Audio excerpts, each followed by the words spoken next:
어머니, 생신 축하드리려고 다들 오셨어요. 와주셔서 정말 감사합니다.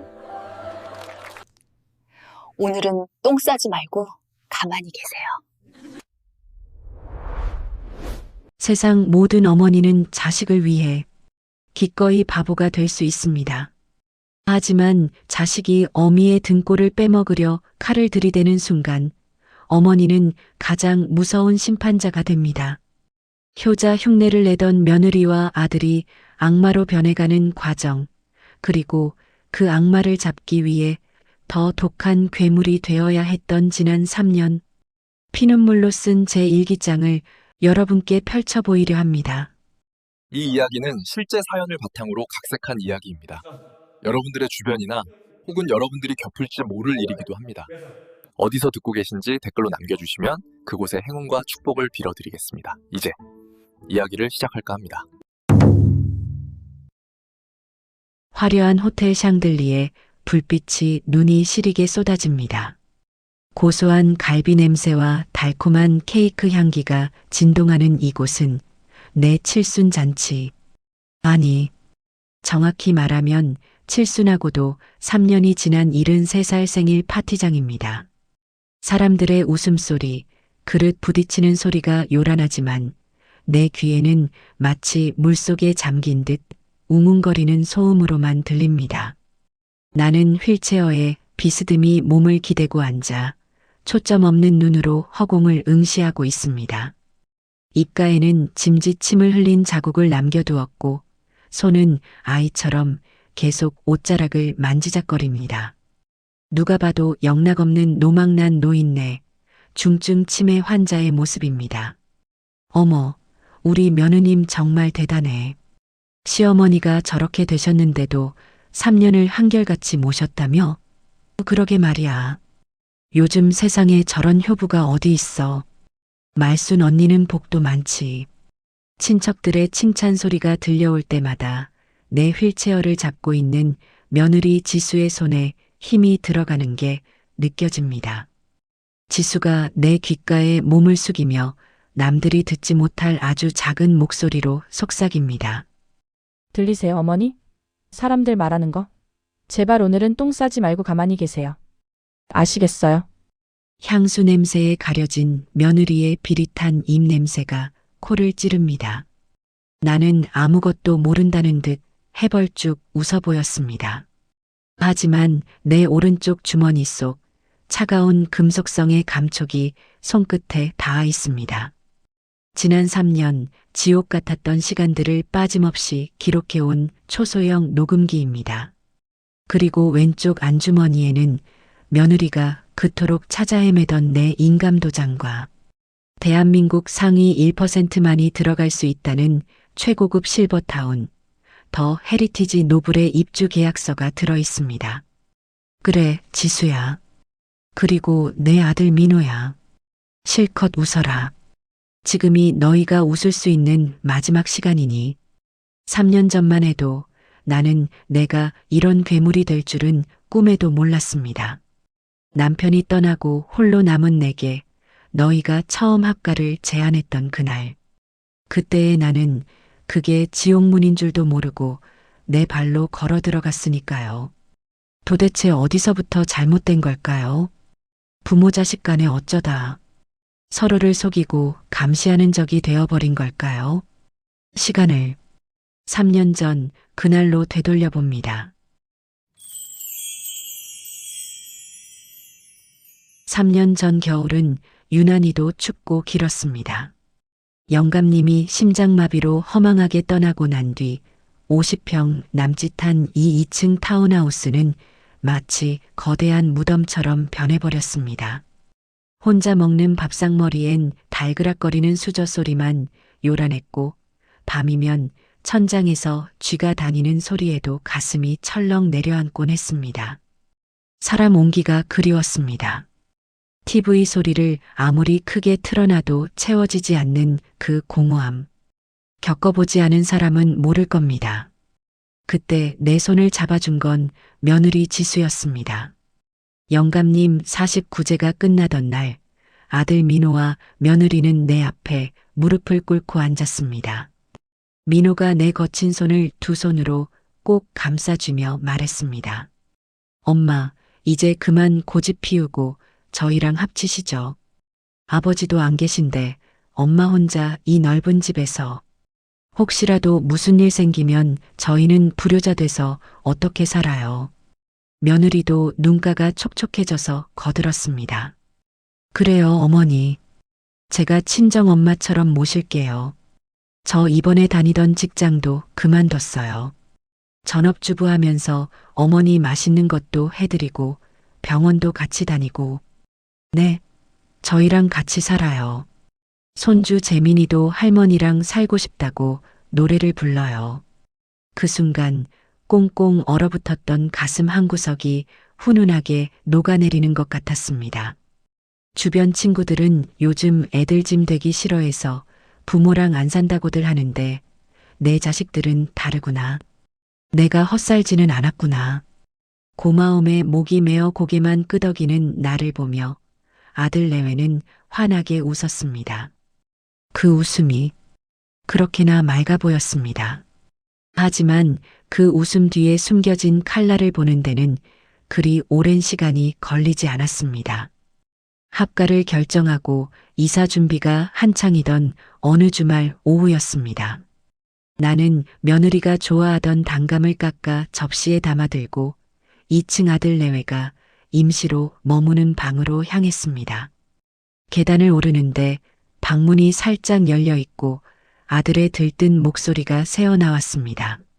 자기야, 내가 알아봤는데 이 집 매매가가 30억이 넘는데 게다가 엄마 가지고 있는 상가 건물까지 합치면 대충 잡아도 80억은 좋게 돼. 와, 우리 아버지가 이렇게 알짜배기일 줄은 몰랐네. 나는 문고리를 잡으려던 손을 멈칫했습니다. 돈 이야기. 그래, 자식 키우는 입장에서 돈 중요하지. 부모 재산 궁금할 수도 있지. 그렇게 애써 이해하려 했습니다. 하지만 뒤이어 들려온 며느리의 목소리는 내가 알던 그 상냥한 지수가 아니었습니다.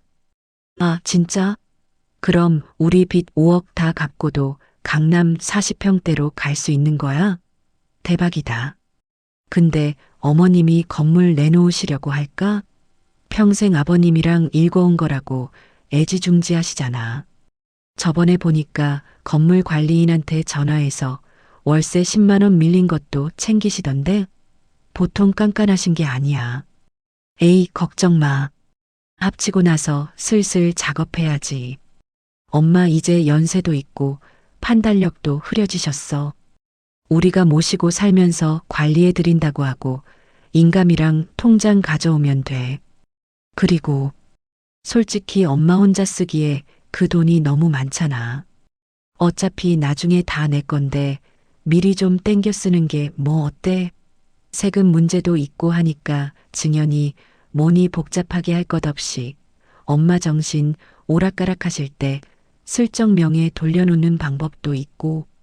심장이 쿵 하고 바닥으로 떨어지는 것 같았습니다. 손에 들고 있던 접시가 달달 떨려 단감 한 조각이 복도로 툭 떨어졌습니다. 나는 숨소리조차 내지 못하고 입을 틀어막았습니다. 아들의 목소리엔 죄책감이라곤 한 톨도 섞여 있지 않았습니다. 하긴 자기 말이 맞아. 어머님, 아버님 돌아가시고 나서 좀 멍해 보이시더라. 우울증인가? 암튼 우리가 잘 구워 삶아보자. 30년 넘게 묵은 곰팡이 핀 집구석 팔아치우고 우리도 새 아파트 살아봐야지. 아, 생각만 해도 신난다. 며느리의 경박한 웃음소리가 방문 틈으로 흘러나와 내 고막을 찢는 듯 했습니다. 효도, 걱정, 모두 거짓이었습니다. 그들의 눈에 나는 어머니가 아니라 그저 빨리 현금화해야 할 80억짜리 늙은 채권일 뿐이었습니다. 나는 도망치듯 1층으로 내려왔습니다. 안방 문을 걸어 잠그고 이불을 뒤집었었지만 온몸의 떨림은 멈추지 않았습니다. 배신감에 치가 떨리다가 곧이어 무서운 생각이 들었습니다.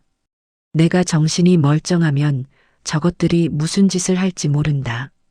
내 돈을 뺏기 위해 강제로 도장을 뺏으려 들지도 몰라. 아니, 어쩌면 나를 쥐도 새도 모르게 해.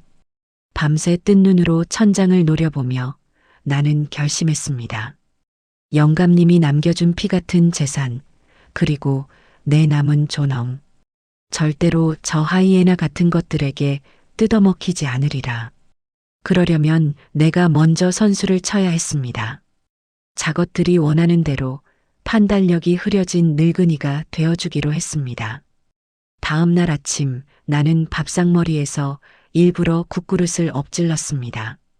뜨거운 국물이 허벅지로 쏟아졌지만 나는 아프다는 비명 대신 멍한 눈으로 며느리를 올려다보며 물었습니다. 누구세요? 우리 영감 밥 차려줘야 하는데. 영감 어디 갔어? 순간 숟가락을 든 며느리와 아들의 눈이 마주쳤습니다. 놀라움이 스쳐 지나간 뒤 그들의 눈빛이 미묘하게 반짝이는 것을 나는 놓치지 않았습니다. 걱정이 아닌 마치 기회가 왔다는 듯한 그 탐욕스러운 눈빛을. 어머니, 저 지수잖아요. 며느리, 기억 안 나세요? 지수가 걱정스러운 척 물었지만 입가에는 비릿한 미소가 번지고 있었습니다. 그날부터 나의 연기는 시작되었습니다.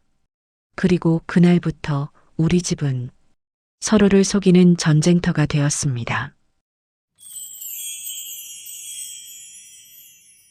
계절이 3번 바뀌고 해가 3번 바뀌었습니다. 그 3년이라는 시간 동안 나는 사람이 아니었습니다.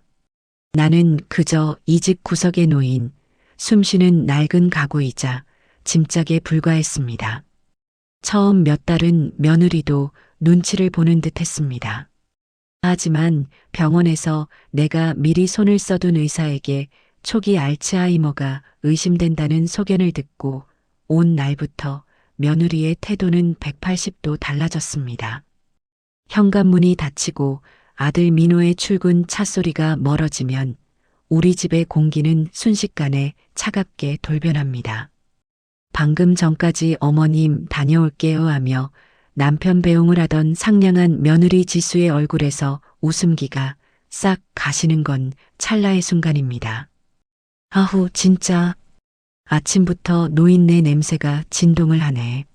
지수는 거실로 들어오자마자 내가 앉아있는 소파 쪽을 향해 섬유 탈취제를 마구 뿌려댑니다. 칙, 칙, 차가운 액체가 내 얼굴과 목덜미에 닿아 흘러내리지만 나는 그저 멍하니 TV 화면만 바라보며 침을 삼킵니다. 반응하면 안 된다. 나는 아무것도 모르는 바보다. 주문을 외우듯 속으로 되냅니다. 어머니, 밥 드세요. 아까 애들이 남긴 거 아까워서 섞어놨으니까 그거 드시면 돼요. 지수가 식탁 위에 툭 던지듯 내려놓은 건 개밥 그릇과 다를 바 없는 양푼입니다. 손자들이 먹다 남긴 밥알, 며칠 된 듯 시큼한 냄새가 나는 콩나물 무침, 그리고 냉장고 구석에서 말라 비틀어진 생선 대가리 하나. 따뜻한 국 한 그릇은 고사하고 물 한 잔도 떠다 주지 않습니다. 나는 떨리는 손으로 숟가락을 듭니다. 목구멍이 꽉 막혀오지만 살아야 하기에, 버텨야 하기에 그 차가운 밥을 입안으로 꾸역꾸역 밀어 넣습니다. 그런데 그날은 죽은 영감의 첫 제삿날이었습니다. 아무리 나를 짐승 취급해도 시아버지 제사상에는 따뜻한 밥 한 그릇 올릴 줄 알았습니다. 하지만 저녁이 되어도 부엌에선 기름 냄새가 나지 않았습니다. 자기야, 오늘 아버지 제사인데 준비 다 됐어? 퇴근한 민호가 묻자 지수가 눈 하나 깜짝 않고 대답하더군요. 아, 어머니 때문에 정신없어서 시장을 못 봤어. 어머니가 하루 종일 똥오줌을 못 가리셔서 내가 그거 치우느라 기운이 다 빠졌거든. 그냥 우리끼리 절이나 하고 치우자. 아버님도 이해하실 거야. 거짓말이었습니다. 나는 오늘 화장실을 혼자 잘 다녀왔고 며느리는 하루 종일 소파에 누워 드라마만 보았습니다. 하지만 민호는 아내의 말을 철석같이 믿었습니다. 그래, 당신 고생이 많네. 엄마가 갈수록 심해져서 큰일이다. 알았어, 대충 해. 그날 밤 모두가 잠든 시각, 나는 몰래 거실로 나왔습니다. 캄캄한 어둠 속에서 영감님 사진을 찾아 가슴에 품었습니다. 영감, 미안해. 내가 병신 흉내 내느라 당신 밥도 못 챙겼네. 조금만 기다려. 내 저것들한테 반드시 이 죗값 치르게 할 테니까. 소리 없는 오열이 터져나와 내 가슴을 쳤습니다. 산막 신호와 외면 그리고 위기. 하지만 나를 더 비참하게 만드는 건 며느리의 구박보다 아들의 무심함이었습니다. 어느 날 저녁 나는 큰맘 먹고 아들에게 마지막 신호를 보냈습니다. 이 지옥 같은 연극을 끝낼 수 있는 어쩌면 마지막 기회였습니다. 퇴근한 민호가 씻고 나왔을 때 지수는 부엌에서 과일을 깎고 있었습니다.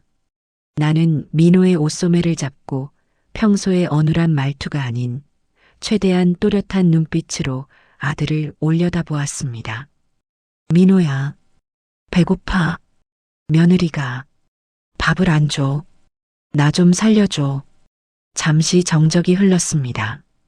침에 걸린 노모의 헛소리로 치부하기엔 너무나 절박한 목소리였습니다. 민호의 눈동자가 흔들렸습니다. 혹시나 내 아들이라면 알아주지 않을까? 내 야윈 손목을 보고 뭔가 이상하다는 걸 느껴주지 않을까? 그때 쟁반을 든 지수가 싸늘한 표정으로 다가왔습니다. 어머, 어머니 또 시작이시네. 여보 들었어? 나 진짜 억울해서 못 살아. 아까 저녁 드시고 간식까지 챙겨드렸는데 돌아서면 밥 안 줬다고 저러셔. 치매 증상 중에 식탐이랑 피해망상이 제일 무섭다더니 내가 딱 그 꼴이야. 나 이러다 진짜 우울증 걸릴 것 같아. 지수는 눈물까지 글썽이며 연기를 했습니다.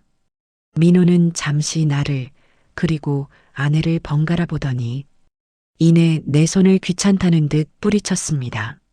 엄마 제발 좀. 지수 하루 종일 엄마 수발 드느라 고생하는 거 안 보여요? 밥을 왜 안 줘요? 안 주긴. 엄마가 까먹은 거지. 자꾸 이러시면 나도 엄마 못 모셔요. 그냥 시설 가실래요? 아들의 짜증 섞인 고함 소리가 거실을 울렸습니다.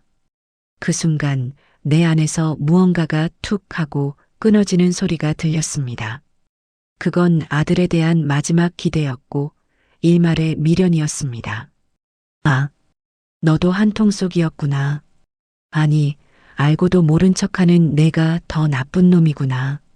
제 마누라 편하자고 어미를 정신병자 취급하는 놈. 그래, 넌 이제 내 아들이 아니다. 나는 다시 멍한 눈으로 돌아와 해벌쭉 웃으며 고개를 끄덕였습니다. 응, 내가 먹었나 봐. 미안해, 아들. 밥 줘서 고마워. 그날 밤 나는 방문을 걸어 잠그고 소리 없이 울었습니다.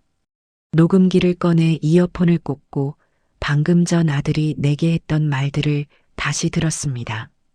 자꾸 이러시면 나도 엄마 못 모셔요. 그냥 시설 가실래요? 차가운 기계음을 타고 들려오는 아들의 목소리가 심장에 비수가 되어 박혔습니다. 그래, 효자 아들 민호는 죽었다. 3년 전에 죽었다. 저 방에 있는 건 내 아들이 아니라 내 재산을 노리는 사기꾼일 뿐이다.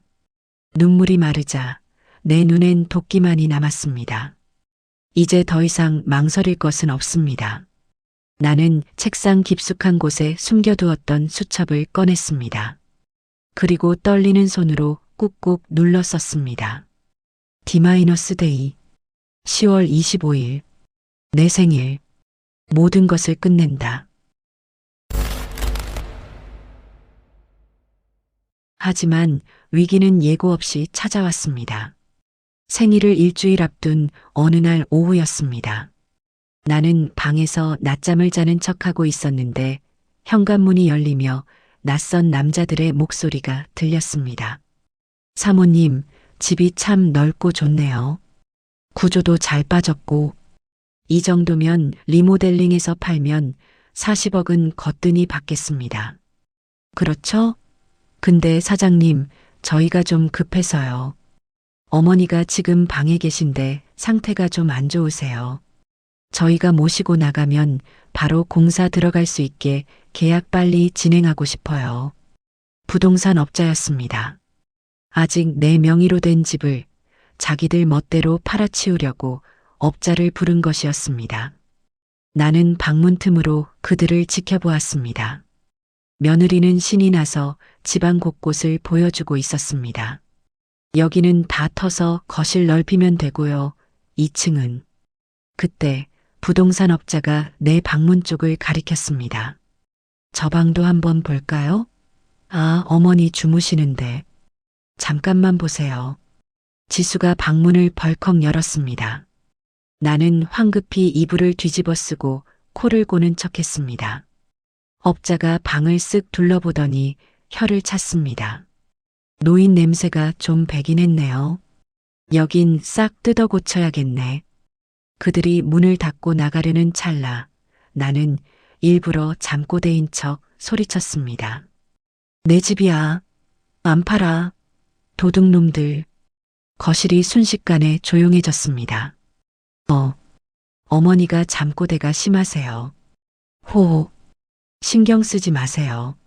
지수의 당황한 목소리가 들렸지만 업자는 뭔가 찜찜한 듯 했습니다. 사모님, 이거 명의자 본인 동에 확실한 거 맞죠? 나중에 문제 생기면 골치 아픈데. 아유, 걱정 마세요. 성년후견인 진행 중이니까 서류는 완벽해요. 성년후견인. 그 단어가 다시 한번 내 심장을 옥죄어 왔습니다. 놈들의 계획은 치밀했습니다. 집을 파는 것뿐만 아니라 나를 법적으로 무력화시키려는 수순을 밟고 있었던 겁니다. 생일을 딱 사흘 앞둔 밤이었습니다. 집안은 쥐 죽은 듯 고요했지만 그 정막 속에 감도는 공기는 마치 시한폭탄의 초침 소리처럼 날카로웠습니다. 나는 자는 척 등을 돌리고 누워 있었지만 온 신경은 방문 너머 거실에 쏠려 있었습니다. 조금 전 안방 문이 열리고 누군가 내 방을 뒤지고 나갔기 때문입니다. 장롱 서랍이 열리는 소리, 옷가지가 바닥에 패대기 쳐지는 소리. 며느리 지수였습니다. 그녀는 무언가를 미친 듯이 찾고 있었습니다. 바로 내 재산권을 행사할 수 있는 유일한 열쇠, 인감도장을 말이죠. 잠시 후 쿵쿵거리는 발소리가 멀어지더니 거실에서 날선 목소리가 들려왔습니다. 아, 없어. 없다고. 이 노인네가 도장을 씹어먹었나? 도대체 어디다 숨긴 거야? 지수의 히스테리 섞인 비명에 아들 민호의 낮은 목소리가 섞여 들어왔습니다. 쉿, 목소리 좀 낮춰. 엄마 깨면 어쩌려고. 깨면 뭐. 어차피 기억도 못하는 노망난 늙은인데. 여보, 시간 없어. 당신 이번에 그 코인인가 뭔가 투자 실패한 거. 이번 달까지 못 막으면 우리 집 압류 들어온다며. 어머니 건물 담보대출 못 받으면 우리 길바닥에 나앉는다고. 이불 속에서 내 두 손이 땀으로 흥건해졌습니다. 아들의 사업 자금 정도가 아니었습니다. 도박인지 투기인지 놈들은 이미 벼랑 끝에 몰려 있었던 겁니다. 그래서 더더욱 내 돈에 혈안이 되어 있었던 거죠. 아, 나도 미치겠다. 도장만 있으면 대리인 위임해서 처리할 텐데. 도대체 어디 둔 거야? 안 되겠다. 여보, 플랜 B로 가. 플랜 B? 그 단어가 들리는 순간 등골이 서늘해졌습니다. 이번 생일잔치 때 사람들 다 모이면 그냥 터뜨려. 어머니 상태가 급격히 안 좋아져서 집에서 케어가 불가능하다고. 이미 폭력성 보인다고 내가 눈물 좀 짜면 돼. 그리고 잔치 끝나자마자 대기시켜둔 사설 구급차 태워서 바로 보내버려. 바로 그래도 시설은 좀 알아봤어? 경기도 외곽에 싼 데 하나 있어. 월 80만 원이면 된대. 거기 들어가면 면회도 잘 안 되고 전화도 통제되니까 딱 좋아. 일단 거기 처박아 두고 나서 우리가 법원에 성년 의견인 신청하는 거야. 치매 진단서랑 요양원 입원 기록 있으면 판사가 당신을 후견인으로 지정해 줄 거라고. 그럼 도장 없어도 어머니 재산 다 우리가 관리할 수 있어. 심장이 덜컥 내려앉아 숨조차 쉴 수 없었습니다. 성년 후견인. 자식이 부모의 법적 보호자가 되어 재산을 마음대로 처분할 수 있는 제도. 그걸 악용해서 나를 감옥 같은 싸구려 요양원에 가두고 내 피 같은 건물을 꿀꺽하겠다는 겁니다. 그래도 80만 원짜리는 좀 너무하지 않아? 엄마 고생만 하셨는데. 아들의 말끝이 흐려졌습니다. 일말의 양심일까요? 아니요. 그건 비겁한 망설임일 뿐이었습니다. 정신 차려, 박민호. 우리 살고 봐야지. 당신 빚쟁이한테 쫓겨다닐래? 그리고 어머니 어차피 정신도 없는데 좋은 데가 무슨 소용이야. 그냥 숨만 붙어 있으면 되는 거지. 알았어. 당신 하자는 대로 해. 대신 사람들 앞에서는 티 안 나게 해. 대화는 그것으로 끝이었습니다. 아들은 결국 악마의 손을 잡았습니다. 나는 입술을 깨물어 터져나오는 신음을 삼켰습니다. 입안 가득 비릿한 피맛이 동과 동시에 눈에서는 뜨거운 것이 주르륵 흘러 베개를 적셨습니다. 슬픔이 아니었습니다. 그건 공포였고 배신감이었으며 동시에 차가운 각성이었습니다. 만약 내가 며칠만 더 늦게 결심했더라면 나는 저들의 계획대로 아무도 모르는 곳에 끌려가 짐승처럼 죽어갔겠구나. 다음 날 아침 며느리는 아무 일도 없었다는 듯, 아니 평소보다 더 상냥한 목소리로 내 방에 들어왔습니다. 그녀의 손에는 화사한 한복 한 벌이 들려 있었습니다. 어머니 내일 생일잔치 때 입으실 옷이에요. 색깔 곱죠? 이거 입고 우리 내일 손님들한테 인사 잘해야 해요. 안 그러면.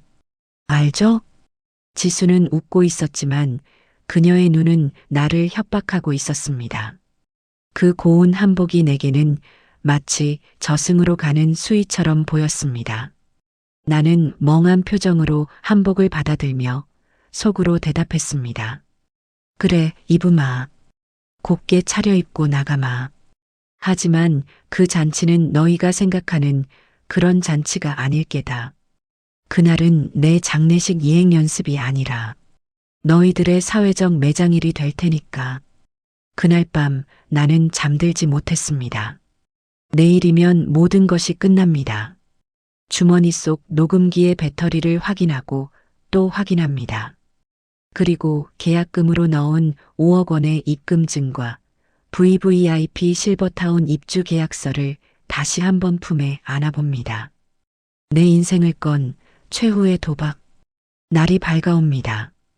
이제 저들의 무대를 부수고 저의 무대에 올라갈 시간입니다. 호텔 연회장은 화려했습니다.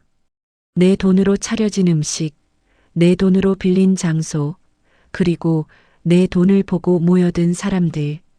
샹들리에 불빛 아래 며느리 지수는 친척들을 맞이하며 가식적인 미소를 흘리고 있었습니다. 어머, 고모님 오셨어요? 아이고, 어머니가 오늘 컨디션이 좀 안 좋으셔서. 네, 제가 잘 케어하고 있습니다. 삼촌, 식사 맛있게 하세요. 네, 민호 씨 사업도 아주 잘 되고 있고요. 거짓말. 온통 거짓말투성이었습니다. 빚쟁이한테 쫓기는 주제에 사업이 잘 된다니. 나는 분홍색 한복을 입고 인형처럼 휠체어에 앉아 그 역겨운 풍경을 지켜보았습니다. 내 손을 잡고 언니 고생했어라며 위로하는 동생의 손길조차 지금은 느낄 겨를이 없었습니다. 내 온 신경은 오직 오른쪽 주머니 속 녹음기에만 집중되어 있었습니다. 식이 무르익고 마침내 하이라이트 순서가 되었습니다. 사회자가 마이크를 잡았습니다. 자, 오늘 칠순 잔치의 주인공이신 김말순 여사님을 위해 효부 며느님께서 특별히 편지를 낭독하신다고 합니다. 박수 부탁드립니다. 우레와 같은 박수 소리. 조명이 며느리에게 집중되었습니다. 지수는 하얀 손수건으로 눈가를 콕콕 찍어내며 떨리는 목소리로 입을 열었습니다. 여러분, 오늘 이렇게 와주셔서 감사합니다. 사실, 제가 오늘 어렵게 드릴 말씀이 있습니다. 장내가 숙연해졌습니다. 지수의 목소리가 가늘게 떨렸습니다. 진짜 배우 뺨치는 연기력이었습니다. 다들 아시다시피 저희 어머니 치매가 최근 들어 급격히 심해지셨어요. 밤마다 소리를 지르시고 저를 도둑 취급하시고 며칠 전에는 제게 칼까지 드셨습니다. 여기저기서 아이고 저런 세상에 칼을 들어 하는 탄식 소리가 들려왔습니다. 지수는 흐느끼며 말을 이었습니다. 저 정말 끝까지 모시고 싶었는데 제 몸이 부서지는 건 괜찮은데 혹시나 어머니가 스스로 다치실까봐 이제는 제 힘으로 감당이 안 돼요. 그래서 피눈물을 머금고 어머니를 전문 요양시설로 모시기로 결정했습니다. 부디 불효라 욕하지 말아주시고 저희 부부의 아픈 결정을 이해해 주시길. 하객들이 고개를 끄덕이며 며느리를 동정 어린 눈으로 바라보았습니다. 아니야, 그 정도면 할 만큼 했어. 지수 엄마가 보살이지, 보살이야. 아들 민호도 옆에서 고개를 푹 숙인 채 슬픈 표정을 짓고 있었습니다. 완벽한 연극이었습니다. 나 하나만 병신 만들면 저들은 세상 둘도 없는 효자와 효부가 되고 내 재산은 합법적으로 놈들의 손에 넘어가는 시나리오. 그래, 잘 봤다. 아주 명연기구나. 이제 내 차례다. 나는 천천히 고개를 들었습니다. 그리고 3년간 일부러 풀어놓았던 인매를 단단히 굳히고 흐리멍덩했던 눈동자에 힘을 주었습니다. 오른손 주머니에 있던 녹음기를 꺼내 볼륨을 최대로 올렸습니다. 스피커가 찢어질 듯한 지지직거리는 소리가 마이크를 타고 연회장에 울렸습니다. 그리고 휠체어 팔걸이를 양손으로 꽉 짚고 보란 듯이 벌떡 일어났습니다. 육중한 휠체어가 뒤로 밀려나는 소리가 정적을 깼습니다. 사람들의 시선이 일제히 내게 꽂혔습니다. 일어서지 못할 거라 믿었던 똥오줌도 못 가린다던 노인이 두 다리로 꼿꼿하게 서 있는 모습. 지수의 눈이 찢어질 듯 커졌고 마이크를 잡은 손이 부들부들 떨리기 시작했습니다.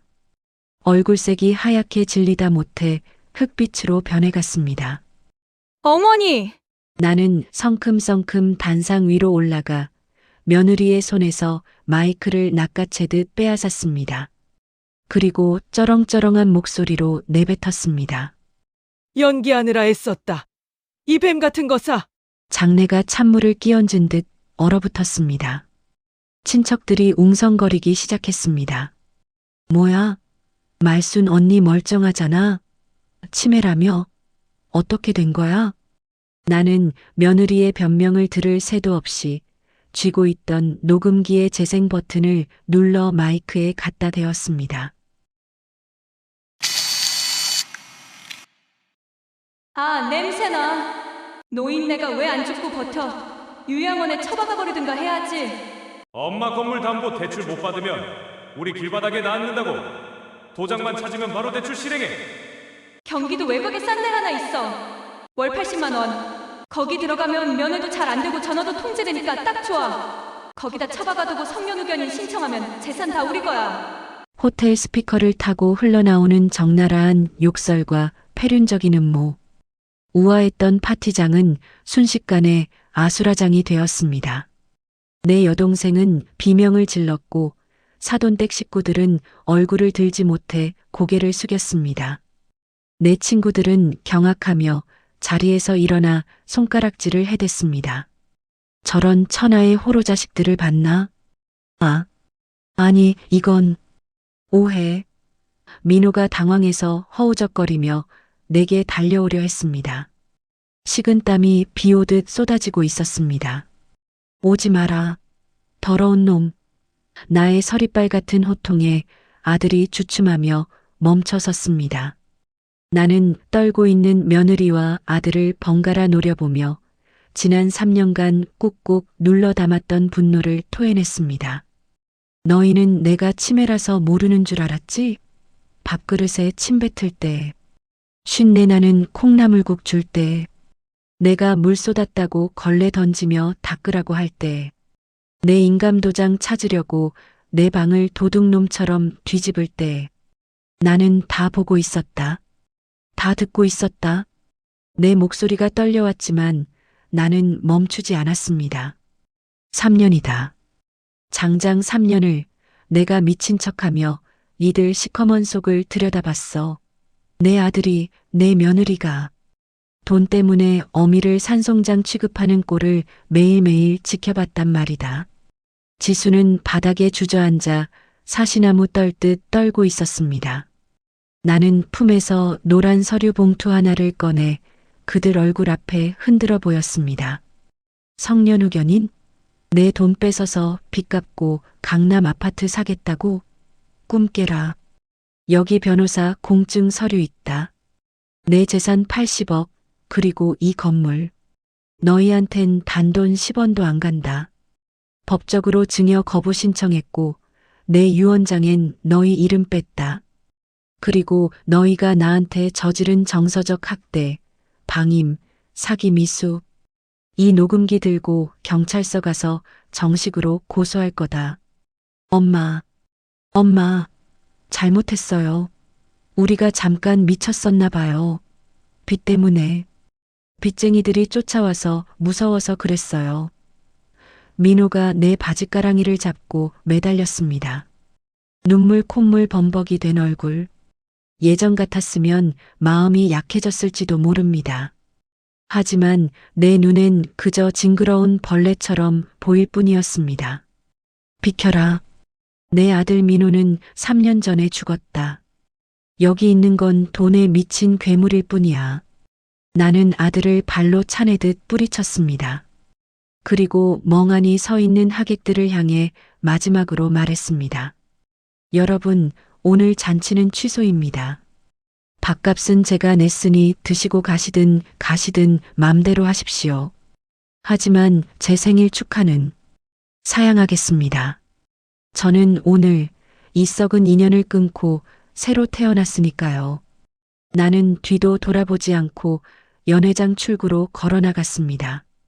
등 뒤에서 며느리의 비명 섞인 통곡 소리와 친척들의 웅성거림이 들려왔지만 내 발걸음은 그 어느 때보다 가벼웠습니다. 호텔 로비의 회전문이 돌아가고 차가운 바깥 공기가 내 뺨을 스쳤습니다. 눈물이 한 방울 흘러내렸지만 그것은 슬픔이 아니었습니다. 그것은 내 지난 3년의 고통을 씻어내는 정화수였습니다. 호텔에서의 소동이 끝나고 우리는 집으로 돌아왔습니다. 아니, 정확히 말하면 나는 내 집으로 돌아왔고 저들은 쫓겨나기 위해 잠시 들른 것이었습니다. 거실 바닥에는 며느리와 아들의 옷가지들이 든 이민 가방 몇 개가 덩그러니 놓여 있었습니다. 내가 미리 사람을 시켜 싸놓은 짐이었습니다. 아들 민호는 퉁퉁 부은 눈으로 바닥에 무릎을 꿇고 있고 지수는 소파 구석에서 손톱만 물어뜯으며 나를 노려보고 있었습니다. 도끼는 빠졌지만 원망은 남은 눈빛이었습니다. 엄마, 진짜 너무하세요. 아무리 그래도 그렇지 친척들 다 보는 앞에서 망신을 주고 우리 보고 당장 어디 가서 살라고요. 민호가 억울하다는 듯 중얼거렸습니다. 아직도 상황 파악이 안 되는 모양입니다. 나는 차 한 잔을 천천히 들이켜고 탁자 위에 서류 봉투 하나를 툭 던졌습니다. 호텔에서 보여주려다 말았던 내 마지막 무기였습니다. 어디 가서 살지 걱정되냐? 그건 내 알 바 아니고. 나는 내가 어디서 살지 다 정해뒀다. 한번 봐라. 민호가 떨리는 손으로 봉투를 열어 서류를 꺼냈습니다. 서류 상단에 금박으로 박힌 로고, 더 헤리티지 노블 마이너스 VVIP 입주 계약서. 그 아래 적힌 숫자를 본 민호의 눈이 튀어나올 듯 커졌습니다. 입주 보증금 50억? 월 생활비 2천만 원? 아니 엄마, 이게 다 뭐예요? 옆에 있던 지수도 화들짝 놀라 서류를 낚아채듯 들여다보았습니다. 손이 덜덜 떨리며 종이가 바스락거렸습니다. 미쳤어. 진짜 미쳤어. 어머니, 이 돈이면 강남 아파트를 2채나 사고도 남아요. 아니, 이 돈을 생판 남인 요양원 놈들한테 다 갖다 바쳤다고요? 지수의 비명 같은 외침에 나는 빙그레 웃어주었습니다. 요양원이 아니라 실버타운이다. 그것도 대한민국 상위 1%만 들어간다는. 거기 가면 말이다. 특급 호텔 셰프가 내 체질에 맞춰서 삼시세끼 따뜻한 밥 차려준다더라. 너처럼 쉰밥에 생선 대가리 던져주는 게 아니라. 나는 손가락을 꼽으며 그들이 놓친 것이 무엇인지 하나하나 읊어주었습니다. 아침에는 전담 트레이너가 와서 스트레칭 시켜주고, 오후에는 스파 가서 전신 마사지 받고, 저녁에는 클래식 공연 보면서 와인 한잔할 거다. 1년에 2번씩 해외여행도 보내준단다. 아플 때 너희 눈치 보며 끙끙 앓을 필요 없다. 방마다 호출벨이 있고 대학병원 교수가 주치의로 24시간 대기하니까. 아들의 표정이 일그러졌습니다. 그 호화로운 삶이 자기 것이 될 수도 있었다는 후회가 밀려오는 듯 했습니다. 아니, 그래도 보증금 50억에 월 2천은 너무하잖아요. 우리 빚은요? 당장 내일 모레 길거리에 나앉게 생겼는데 엄마 혼자서 그 호의호식 다 누리겠다고요? 아들이 울분을 토하며 바닥을 쳤습니다. 그 모습이 참 우스웠습니다. 평생 자식 입에 밥 들어가는 것만 봐도 배부르다 하며 살았습니다. 내 옷 한 벌, 화장품 하나 사는 것도 벌벌 떨며 모은 돈이었습니다. 그런데 그 돈을 나를 위해 쓴다니까 저리도 아까워 눈이 뒤집히는 꼴이라니. 그래, 나 혼자 다 누릴 거다. 죽을 때까지 다 쓰고 갈 거다. 민호야, 잘 들어라. 이 돈은 니들이 나한테 맡겨놓은 돈이 아니다. 내 남편과 내가 평생 안 먹고 안 입고 뼈 빠지게 모은 내 피고 내 살이다. 내 돈은 나를 닦아주고 먹여주고 웃게 해주는 사람한테 갈 자격이 있다. 너희는 지난 3년 동안 나한테 뭘 해줬니? 짐승 취급? 무시? 방치? 나는 지수를 똑바로 쳐다보며 못을 박았습니다. 너희 줄 유산은 없다. 내가 그 실버타운에 80억 전액 기부 조건으로 들어가는 거거든. 내가 죽으면 남은 돈은 자동으로 재단에 기부된다. 그러니 내 장례식장에 와서 곡소리 내봤자 10원 한 장 안 떨어질 거다. 어머니, 지수가 악을 쓰며 달려들려 했지만 이미 내 연락을 받고 대기하던 이삿짐 센터 직원들이 들이닥쳤습니다. 자, 시간 됐습니다. 짐 뺍시다. 건장한 남자들이 며느리와 아들을 양쪽에서 잡고 현관 밖으로 끌어냈습니다. 엄마 잘못했어요. 다시는 안 그럴게요. 빚만이라도 좀 갚아주세요. 어머니, 이거 무효예요. 치매 노인 꼬드겨서 계약한 거라고 소송할 거야. 내가 가만히 있을 줄 알아. 닫히는 현관문 틈으로 그들의 절규가 들려왔지만 육중한 철문이 텅하고 닫히는 순간 모든 소음은 사라졌습니다. 고요가 찾아왔습니다. 3년 만에 처음으로 느껴보는 내 집의 평온한 공기였습니다. 텅 빈 거실, 주인 잃은 소파, 하지만 휑하다는 느낌은 들지 않았습니다. 오히려 꽉 찬 느낌이었습니다. 내 인생의 주도권을 다시 내 손에 쥐었다는 그 묵직한 충만함이 가슴을 채웠습니다. 나는 탁자 위에 놓인 실버타운 계약서를 다시 한번 쓰다듬었습니다. 종이에 서걱거리는 감촉이 이토록 따뜻할 줄은 몰랐습니다. 여보, 나 잘했지? 나 이제 당신 목까지 합쳐서 진짜 여왕처럼 한번 살아볼게. 자식 농사는 망쳤어도 내 인생 농사는 아직 추수가 안 끝났으니까. 창밖으로 붉은 노을이 지고 있었습니다. 내일이면 나는 이 집을 떠납니다. 누구의 엄마도 누구의 시어머니도 아닌 그저 돈 많고 당당한 80억 자산가 김말순 여사의 새로운 삶이 기다리는 곳으로.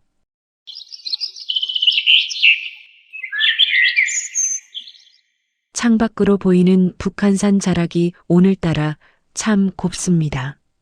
저는 지금 갓 내린 향긋한 헤이즐넛 커피 한 잔을 마시며 최고급 안마 의자에 몸을 푹 맡기고 있습니다. 이곳 더 헤리티지에서의 삶도 벌써 1년이 지났네요. 이곳은 정말 천국입니다.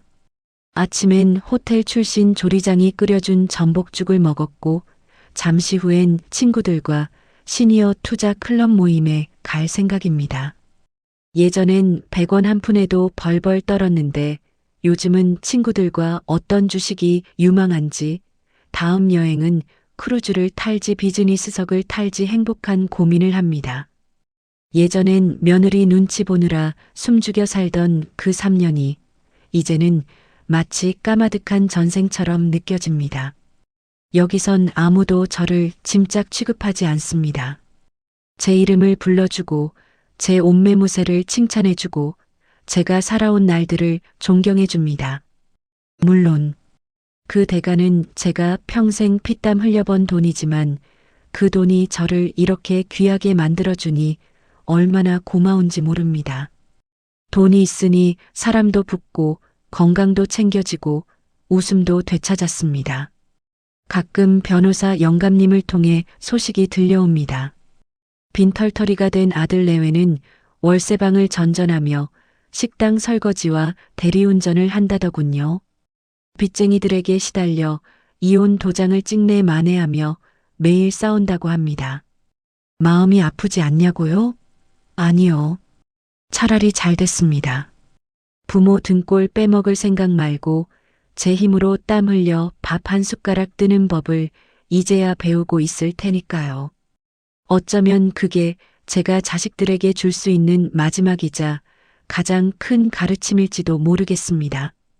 고통 속에서라도 인간이 되길 바라는 어미의 마지막 마음이랄까요? 이 방송을 듣고 계신 여러분, 혹시 지금도 자식들 주려고 아끼고 참으며 살고 계십니까? 나 하나 희생하면 다 편하겠지 생각하고 계십니까? 부디 그러지 마십시오. 여러분이 지금 손에 쥐고 있는 그 돈, 그 시간, 전부 여러분이 젊음을 바쳐 뼈가 닳도록 고생해서 얻어낸 영광스러운 훈장입니다. 그 훈장을 왜 남의 가슴에 달아주려 하십니까? 당당하게 여러분 가슴에 달고 반짝반짝 빛나게 사십시오. 내 입에 들어가는 맛있는 밥, 내 몸에 걸치는 좋은 옷, 내 마음이 편안한 잠자리. 그거 누릴 자격 우리에게 차고 넘칩니다. 자식 눈치 보지 마세요. 내 돈 내가 쓰는데 누가 뭐라 합니까? 남은 인생은 덤이 아니라 신이 주신 선물입니다. 그 선물을 포장도 뜯지 않고 남에게 주지 마세요. 가장 화려하게 뜯어서 여러분 자신을 위해 마음껏 즐기시길 바랍니다. 저 김말순이 여러분의 그 당당하고 화려한 노후를 진심으로 응원하겠습니다. 지금까지 김말순의 인생 극장, 가짜 치매 3년, 며느리의 두 얼굴을 폭로했습니다. 였습니다. 제 이야기가 여러분의 가슴에 작은 불씨가 되었다면 구독과 좋아요로 그 마음을 표현해 주세요. 댓글로 여러분이 꿈꾸는 노후는 어떤 모습인지 실버타운에 가면 뭘 제일 하고 싶은지 들려주시고요. 그럼 우리 모두 아프지 말고 눈치 보지 말고 매일매일 주인공으로 삽시다. 고맙습니다. 사랑합니다.